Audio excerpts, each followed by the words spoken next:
কি অবস্থা মামা? বিসিবি নির্বাচন কিন্তু 6 তারিখ অর্থাৎ অক্টোবর 6 তারিখ কিন্তু নির্বাচন হবে, যেটা কিন্তু 4 তারিখ হওয়ার কথা ছিল, সেটা কিন্তু অলরেডি কিন্তু 6 তারিখ নেওয়া হয়েছে। অর্থাৎ এটা কিন্তু কালকে আপডেট হয়েছে যে কালকে কিন্তু এটা প্রকাশ হয়েছে যে 6 তারিখে ছিল বিসিবি নির্বাচন। তো মামা এইখানে কিন্তু বিসিবির সভাপতি নিয়ে অনেকটা কথা আছে। এখানে বিসিবির সভাপতি আছে 3 জন প্রার্থী, অর্থাৎ ফারুক আহমেদ, সে কিন্তু সাবেক ছিল, মানে বিসিবি সভাপতি ছিল। এরপর আছে কিন্তু বুলবুল, বর্তমান কিন্তু রানিং সে আছে, এবং আছে তামিম ইকবাল খান। তো এই 3 জন কিন্তু বিসিবির সভাপতি পদে আছে। তো এইখানে কিন্তু অনেক সমস্যা হইতেছে, বিশেষ করে কিন্তু বুলবুলকে নিয়ে কিন্তু অনেক সমস্যা হইতেছে, অর্থাৎ বিসিবি নির্বাচন নিয়ে। এইখানে কিন্তু অনেক কিছু বলার আছে মামা। এইখানে কিন্তু যে কে হইলে আমাদের জন্য ভালো বা ক্রিকেটে কে হইলে ভালো, সেটা আসলে এখানে নির্বাচনের পর সবকিছু ডিপেন্ড করবে। তবে এইখানে আমি আমার ব্যক্তিগতভাবে প্রকাশ করতেছি যে এইখানে ফারুক আহমেদ কোনো প্রকার নির্বাচন হইতে পারবে না, এটা আপনি 100% ধরে রাখতে পারেন। কারণ ফারুক আহমেদের সেরকম ব্যাকআপ বা সেরকম কোনো কিছু নাই যে ফারুক আহমেদ এইখানে নির্বাচন হইতে পারবে। অর্থাৎ ফারুক আহমেদের সম্পূর্ণ এখানে বাদ রাখলেই চলবে। অর্থাৎ ফারুক আহমেদ নির্বাচন করলেও সে কিন্তু হইতে পারবে না, হয়তো বা কিছু ভোট পাইতে পারে, বাট সে কিন্তু হইতে পারবে না। এইখানে এরপর থাকে ছিল তামিম ইকবাল খান এবং হচ্ছে বুলবুল। তো এই যে বুলবুল সাহেবকে নিয়ে বর্তমানে কিন্তু অনেক প্রকার চাপ রইতেছে, তাকে কিন্তু নোটিশ দিতেছে, তাকে সবাই বলতেছে কিন্তু তার পদ থেকে সরে যেতে বলতেছে, তাকে বিসিবির মানে সভাপতি নির্বাচনের জন্য দাঁড়াইতে নিষেধ করতেছে। তো এইখানে কিন্তু তামিম ইকবাল খান সে কিন্তু একটা টকশোর মাধ্যমে বলছিল যে বিসিবি যাতে সেদের না দাঁড়ায় সেক্ষেত্রে বেশি ভালো হয়। তো এইখানে আমি আপনাদের বলি, এইখানে যদি আমার অপশন থাকে যে তামিম ইকবাল খান নাকি বুলবুল, স্যার আমি মনে করি অবশ্যই বুলবুল থাকাটা বেটার। কারণ বুলবুল ক্রিকেটের উন্নয়ন নিয়ে বহুত দিন থেকে কাজ করতেছে, সে কিন্তু আফগানিস্তানের ক্রিকেট উন্নয়ন নিয়ে কাজ করছে, অন্যান্য ক্রিকেট উন্নয়ন নিয়ে কাজ করছে, সে কিন্তু আইসিসির হয়ে কিন্তু অনেক সময় কাজ করছে। তো এইখানে বুলবুল কিন্তু বর্তমানে কিন্তু অভ্যন্তকালীন অর্থাৎ অভ্যন্তরীণ কিন্তু সে কিন্তু বিসিবি সভাপতি হিসেবে আছেন।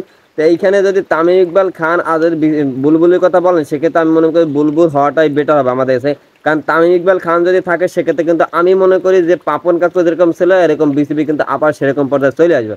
হয়তো এখন না আসতে পারে, 5 বছর 10 বছর পরে কিন্তু আসবে। আর এই সিটটা এমন একটা জিনিস যে একবার যদি নির্বাচন হইতে পারে সে কিন্তু বারবার হইতে চাবে, কারণ ভাই কিন্তু এমনিতেই চায় জানো সে বারবার যেন এখানে নির্বাচন হয়, যেরকম বিগত দিন কিন্তু পাপন কাকু ছিল। তো এরকম কিন্তু এইখানে কিন্তু তামিম ইকবাল খান সে কিন্তু হইতে চাইতেছে, প্লাস বুলবুল সে কিন্তু হইতে চাইতেছে। তবে বুলবুল ক্রিকেট নিয়ে উন্নয়ন করতেছে, সে যদি হয় সেক্ষেত্রে কিন্তু আমাদের ক্রিকেট কিন্তু অলরেডি কিন্তু উন্নয়ন হবে।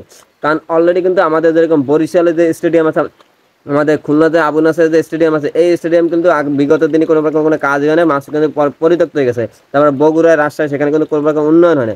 কিন্তু বুলবুল সাহেব ইতিমধ্যে কিন্তু সেটাকে কিন্তু টাকাগুলো কিন্তু বাজেট করেছে, আমাদের খুলনার জন্য কিন্তু 136 কোটি টাকা বাজেট করছে। তো এইখানে সে এখন বাজেট করলো, সে এখন তাই বাস্তবায়ন করে দেখাইতে পারে না। তবে সে আইসে সে কিছুদিনের মধ্যে যে বাস্তবায়ন মানে বাজেট করছে বা এটা নিয়ে কাজ করতেছে, এইটাই অনেক কিছু। সে কিন্তু বগুড়ায় গেছে, রাজশাহী গেছে, তারপর আমাদের খুলনা নিয়ে কাজ করতে চেষ্টা করতেছে, তারপরে বরিশালের বিভাগ নিয়ে কাজ করতে চেষ্টা করতেছে। তা এইটা যদি আমাদের যদি প্রত্যেকটা খেলা বা স্টেডিয়াম যদি চালু থাকে, সেক্ষেত্রে কিন্তু আমাদের বিপিএলের জন্য ভালো হবে, আমাদের দর্শক কিন্তু খেলা দেখতে পারবে বা ইন্টারন্যাশনাল হিসাবে কিন্তু সবাই কিন্তু খেলা দেখতে পারবে।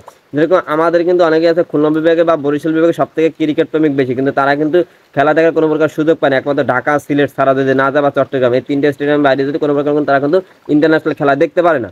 তো সেই ক্ষেত্রে যদি আমাদের বরিশাল হয় বা আমাদের খুলনাতে হয়, সেক্ষেত্রে কিন্তু আমাদের জন্য একটা প্লাস পয়েন্ট থাকবে বা আমরা কিন্তু দর্শক কিন্তু খেলা প্রতি আগ্রহ দেখাবে। তো এইখানে তামিম ইকবাল খান যদি হয়, এখন বলতে পারেন তামিম ইকবাল খান যদি হয় সেক্ষেত্রে কি সমস্যা হবে? তামিম ইকবাল খান যদি হয় সেক্ষেত্রে কিন্তু বাংলাদেশ বিসিবি আগে যেরকম ছিল সেরকম হবে। আমি আবার বলতেছি, বিসিবি আগে যেরকম ছিল সেরকম হবে। এর একমাত্র রিজন ছিল কারণ তামিম ইকবাল খানের প্রতি কিন্তু একটা রাজনৈতিক দলে কিন্তু একটা চাপ পড়তেছে, সেটা আপনারা সবাই করে জানেন। যেরকম হাসিব মাহমুদ ভুঁইয়া আমাদের যে যে মন্ত্রী আছে, সেও কিন্তু একই কথা বলতেছে। তো এইখানে যেই হোক না কেন আমি মনে করি বুলবুল আগানে থাকলে ভালো, তবে তামিম ইকবাল থাকলে কিন্তু আমাদের ক্রিকেটে আমি মনে করি ক্ষতি হবে। কারণ উন্নয়নে হয়তো বা প্রথম 4-5 বছর উন্নয়ন হতে পারে, কিন্তু পরবর্তীতে আস্তে আস্তে ডাউনের দিকে যাবে। তবে এখন বলতে পারেন যে বুলবুল সাহেব যে ভালো হবে তার কিন্তু কোনো প্রমাণ নেই, সেটাও আপনার কথা যুক্তি আছে। কারণ বুলবুল যে উন্নয়ন করবে, কিন্তু বুলবুল যে উন্নয়ন নিয়ে কাজ করতেছে, এইটাও কিন্তু একটা প্লাস পয়েন্ট, যে সে কিন্তু বিগত দিনে বুলবুল কিন্তু উন্নয়ন নিয়ে কাজ করছে, এবং এমনকি সে এখনো উন্নয়ন নিয়ে কাজ করার চেষ্টা করতেছে বা এখনো উন্নয়ন নিয়ে কাজ করাই যেতেছে। তাই সে যদি থাকে অবশ্যই কিন্তু ক্রিকেট এমনিতে উন্নয়ন হবে। এখন তামিম ইকবালের কথা যদি বলতে হয়, তামিম ইকবাল কিন্তু মামা সে কিন্তু পাপকন কাকু যেরকম ছিল সে কিন্তু সেরকম ভাবেই কিন্তু চালাবে।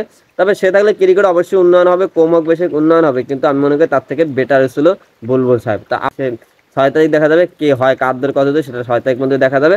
আশা করি, আমার মনে হয় যে বুলবুলই এবার হওয়াটাই আমাদের জন্য বেটার হবে বা আমাদের ক্রিকেটের জন্য উন্নয়ন হবে। কারণ তামিম ইকবাল খান আমার নিজের একজন ফেভারিট প্লেয়ার, তারপরে আমি সেইকে তাকে রাখতেছি না, যার কারণে ছিল এখানে অনেক কিছু ব্যাপার স্যাপার আছে। কারণ তামিম ইকবাল হইলে আমার যতটুকু মনে হয় যে বুলবুল যতটুকু উন্নয়ন করবে সেইটুকু উন্নয়ন সে করতে পারবে না, আমার এইটুকু মনে হয়।